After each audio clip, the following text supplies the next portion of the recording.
அருள்மிகு தம்பிக்கலை ஐயன் சுவாமி திருக்கோயில், ஈரோடு மாவட்டம், தங்கமேடு. பிரபஞ்சங்கள் எங்கும் சக்தியால் நிரம்பி இருக்கிறது.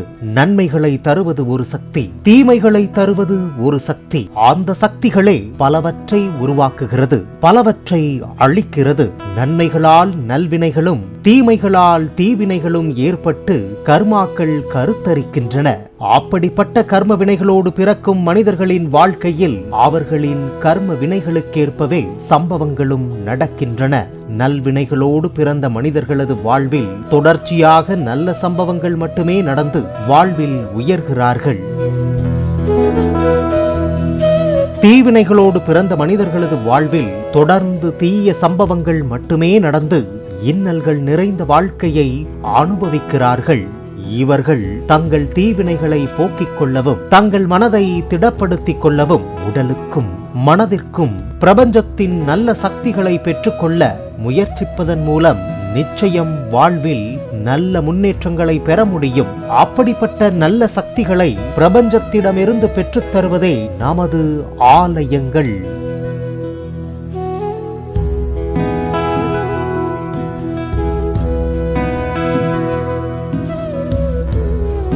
ஆலயங்கள் பிரபஞ்ச ஆற்றல்களை பெற்றுத்தரும் அற்புதமான இடங்களாகும். ஆலயங்களோடு தொடர்ந்து தொடர்பில் இருப்பதன் மூலம் நம் உடலும் மனமும் காஸ்மிக் எனர்ஜி என்னும் பிரபஞ்ச ஆற்றலால் நிறைந்து தீவினைகள் கரைந்து வாழ்க்கை நிச்சயம் மாற்றம் பெறுகிறது. அப்படிப்பட்ட ஆலயங்கள் ஒவ்வொன்றிற்குள்ளும் நாம் அறியாத பல நல்ல சுவாரஸ்யமான புராண நிகழ்வுகள், வரலாறுகள், சம்பவங்கள் ஒளிந்து கொண்டுள்ளன. அவை அனைத்தையும் மிக அழகாக உங்களுக்கு கொண்டு வந்து தருவதுதான் இந்த அறிந்த தலங்களும் அறியாத தகவல்களும் நிகழ்ச்சி.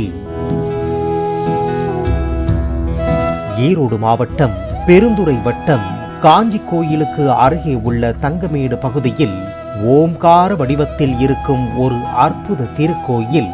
ராகு கேது தோஷங்களால் திருமணமாகாமல் இருப்பவர்கள், குழந்தை வரம் கிடைக்காமல் இருப்பவர்கள், உடல் நிலையில் கடுமையாக பாதிக்கப்பட்டவர்கள், செய்யும் தொழிலில் முன்னேற்றம் இல்லாமல் இருப்பவர்கள், கடன், அரசு நெருக்கடி, வழக்குகள் போன்ற பாதிப்பை அடைந்தவர்கள் இங்கு ராகு கேது கிரகங்களுக்கு பரிகாரம் செய்வதால் நிச்சயம் தோஷங்களால் ஏற்பட்ட தடைகள் விலகி நன்மைகள் சேரும் என்று பக்தர்கள் கூறுகிறார்கள்.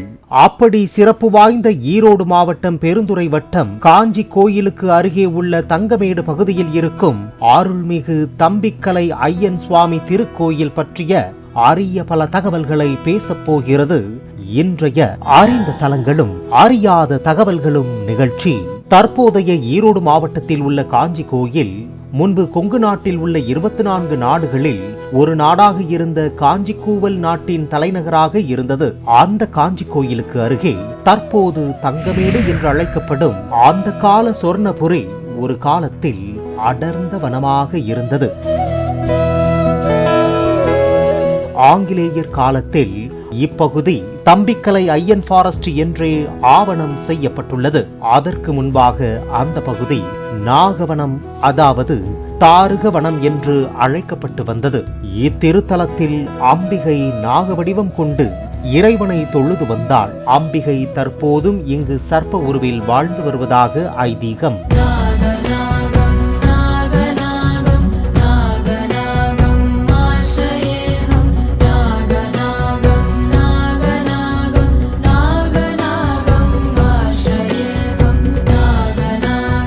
திருக்கோயிலின் தென்கிழக்கு பகுதியில் அமைந்துள்ள அருள்மிகு நாகேஸ்வரி அம்மன் சன்னதியின் கீழ் உள்ள புற்றுக்கண்ணில் வாழ்ந்து வரும் பல நாகங்கள் அடிக்கடி பக்தர்களுக்கு தரிசனம் தருவது மெய்சிலிர்க்க வைக்கும் காட்சியாகும்.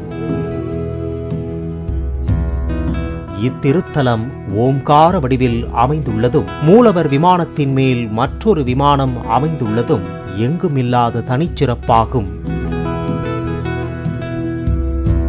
நேயர்களே, கோயிலின் மற்ற சிறப்பம்சங்களை பார்க்கும் முன்பு இந்த திருத்தலம் உருவான கதையை பார்ப்போம்.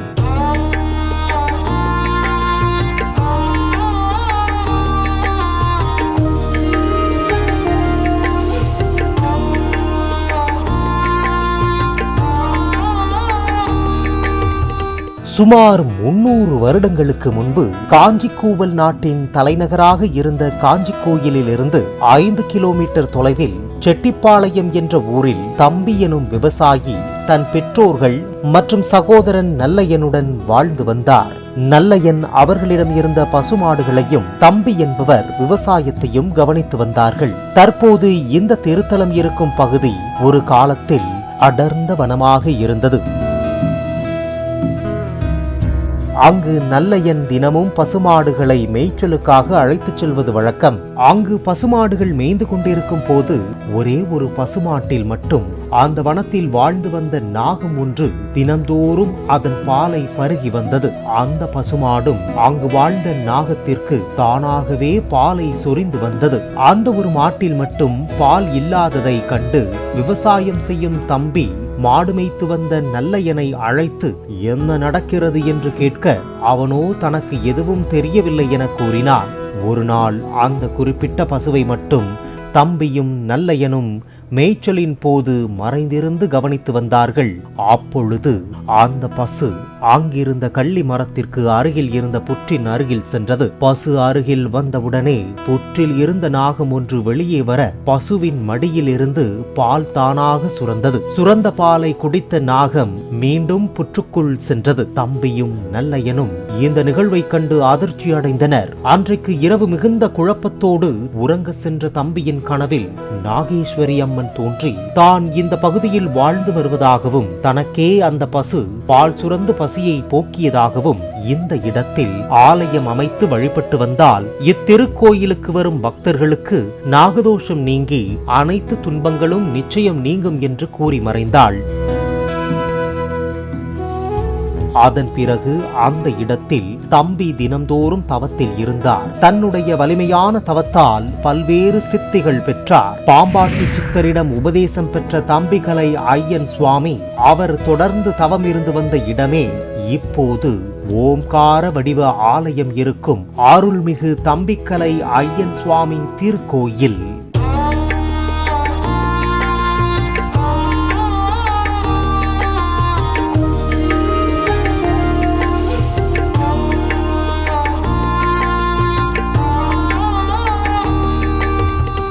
இத்திருத்தலத்தில் குடிகொண்டிருக்கும் முக்கிய சன்னதிகள் மற்றும் உப சன்னதிகளை பற்றி இனி பார்ப்போம். கிழக்கு பார்த்தபடி 5 நிலைகளுடன் சப்த கன்னியர்களை குறிப்பிடுவது போல 7 கலசங்களை தாங்கி நிற்கிறது ராஜகோபுரம். கருவறை அர்த்த மண்டபத்துடன் நந்தியம்பெருமான் பலிபீடம் அமைந்துள்ளது. அழகிய கொடிமரத்திற்கு நேராக அருள்மிகு தம்பிக்கலை ஐயன் தவக்கோலத்தில் வடக்கு நோக்கி எழுந்தருளி 5 தலை நாகத்தை தலையில் சூடி அருள் பாலிக்கின்றார்.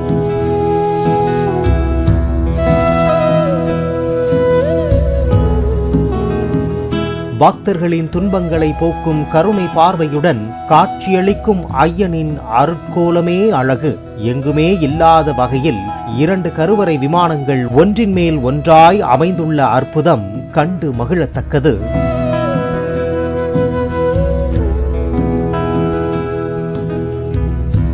திருக்கோயிலின் தென்மேற்கு கன்னி மூலையில் ஒரு மேடை மேல் கணங்களுக்கு அதிபதியான கணபதி தல விருட்சமான ஊஞ்சை மரத்தடியில் கன்னி மூல கணபதியாக அருள் பாலிக்கிறார். கணபதியே குணநிதியே வருவாய் அருள்வாய் அருள்நிதியே தனி உருவே உயர் குணமே தருவாய் வாழ்வில் தெளிவே. கணபதியே குணநிதியே வருவாய் அருள்வாய் அருள்நிதியே தனி உருவே உயர் குணமே. அதன் பிறகு தம்பியின் கனவில் தோன்றிய நாகேஸ்வரி அம்மன் சன்னதி இருக்கிறது. அதனைத் தொடர்ந்து ஈசனுக்கு ஒரு சன்னதி உள்ளது. அதற்கு அடுத்து இந்த தல வரலாற்றோடு தொடர்புடைய நல்லையன் சன்னதி அமைந்துள்ளது. அதனை அடுத்து ஸ்ரீ ராமநாத சுவாமி காட்சி தருகிறார். ஆஞ்சநேயர், லட்சுமணன், சீதா சமேத ராமபிரான் சிவலிங்கத்தை வழிபடும் காட்சி மிக அற்புதம். அதனைத் தொடர்ந்து கஜேந்திரன் சிவனுக்கு அபிஷேகம் செய்யும் காட்சி மிக அருமை. அவரை தொடர்ந்து தன்னிகரில்லா தமிழ் தமிழ் கடவுள் சித்தர்களின் தனிப்பெரும் தத்துவ தெய்வம் அழகு முருகன் குமரகுருபரராக காட்சி தருகிறார். முருகென்றால் அழகுதான், அழகென்றால் முருகன் தான். முருகென்றால் அழகுதான், அழகென்றால் முருகன் தான். அறுபடை வீட்டில் அரசாளும் குமரன் தான். இத்திருத்தலத்தில் ஹரியும் ஹரனும் ஒன்று என உணர்த்தும் வகையில் சங்கரனும் நாராயணனும் ஒன்றாக காட்சியளிக்கின்ற சங்கர நாராயணர் அருள் தருகிறார்.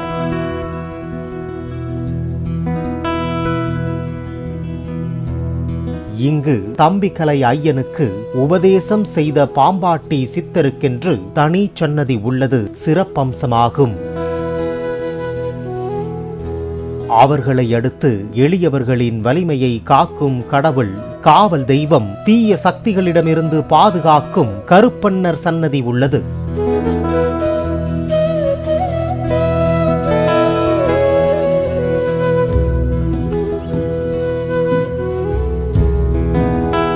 இவரை வணங்கினால் நமக்கு வைக்கப்பட்டுள்ள தீய சக்திகள் விலகும் என்று கூறுகிறார்கள். திருக்கோயில் உள்மண்டபம் 9 கிரகங்கள், 12 ராசிகள், 27 நட்சத்திரங்கள் ஆகியவைகளை கொண்ட ஒரு மண்டலம் 48 நாட்களை எடுத்துரைக்கும் விதமாக 48 தூண்களுடன் நடுநாயகமாக மூலவர் சன்னதி அமைந்துள்ளது. இத்தூண்களில் 18 சித்தர்கள், 12 ராசிகள், சமய குரவர்கள் 4 ராமலிங்க வள்ளலார், பட்டினத்தார் முதலியோருடன் அஷ்டலட்சுமிகளும் புராண இதிகாச காட்சிகளும் கொண்டு அழகாக அமைந்துள்ளன. இந்த மண்டபத்தின் முன்பு கிழக்கு பார்த்து விக்கின விநாயகர் சன்னதியும் பாம்பன் சுவாமிகளும் சப்த கன்னியர்களுடன் உற்சவர்களும் எழுந்தருளி உள்ளனர். ஸ்ரீ ராகு, ஸ்ரீ கேது மற்றும் சனி பகவான் முறையே தென்கிழக்கு, தென்மேற்கு மற்றும் வடகிழக்கு திசைகளில் தனி சன்னதி கொண்டு அருள் பாலிக்கிறார்கள்.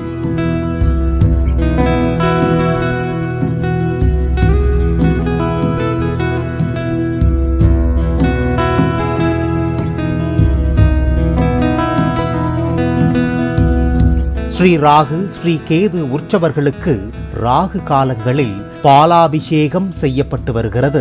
இந்த கோயிலின் சன்னதி கட்டப்படுவதற்கு முன்பு மிகப்பெரிய புற்றுகள் இருந்தன. திருக்கோயில் திருப்பணியில் போது தெய்வ வாக்கின்படி புற்றின் மேலே மேடையிடப்பட்டு ஸ்ரீ நாகேஸ்வரி அம்மன் பிரதிஷ்டை செய்யப்பட்டது. நாகங்களுக்கு இங்கேதான் முட்டை வைக்கப்படுகிறது.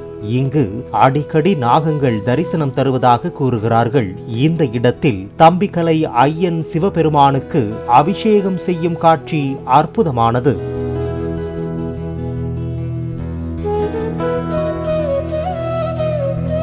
இங்கு மண் சொம்பில் மந்திரித்து தரும் தண்ணீரை அருந்தி வேப்பிலை திருநீரை அணிந்து கொள்வதன் மூலம் அனைத்து விதமான தீராத சரும நோய்களும் தீரும் என்கிறார்கள். விஷக்கடிகளுக்கும் இது சிறந்த பலனளிப்பதாக கூறுகிறார்கள்.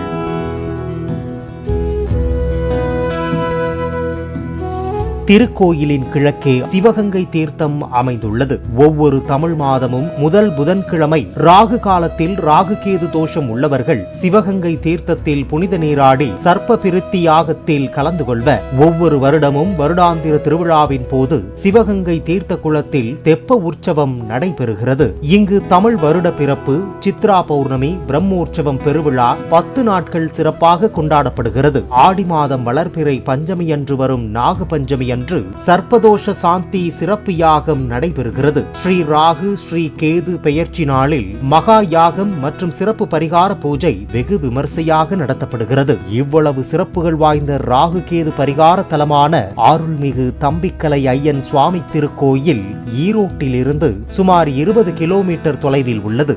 ஈரோட்டிலிருந்து சத்தியமங்கலம் செல்லும் சாலையில் செட்டிக்கரடு எனும் இடத்தில் இறங்கி அங்கிருந்து 2 கிலோமீட்டர் தூரத்தில் இருக்கும் இந்த கோயிலை ஆட்டோ அல்லது மினி பஸ் மூலம் சென்றடையலாம். அல்லது ஈரோட்டிலிருந்து காஞ்சி கோயில் செல்லும் வழியில் ஐயன் வலசு பகுதியில் இறங்கி அங்கிருந்தும் ஆட்டோ அல்லது மினி பஸ்ஸில் சென்றடையலாம்.